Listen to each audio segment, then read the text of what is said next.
প্রত্যেক হৃদয়েরই একটি জানালা আছে।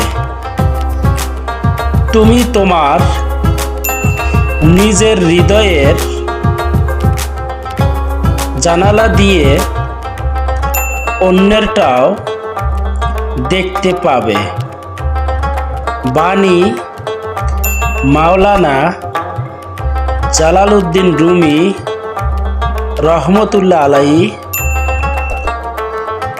বাণীগুলো ভালো লেগে থাকলে চ্যানেলটি সাবস্ক্রাইব করে বাণীগুলোর সাথে থাকুন। নিজে শুনুন, অন্যকে শোনার সুযোগ করে দিন। বাণীগুলো সম্পর্কে মতামত জানিয়ে দিন কমেন্টে। আল্লাহ হাফেজ।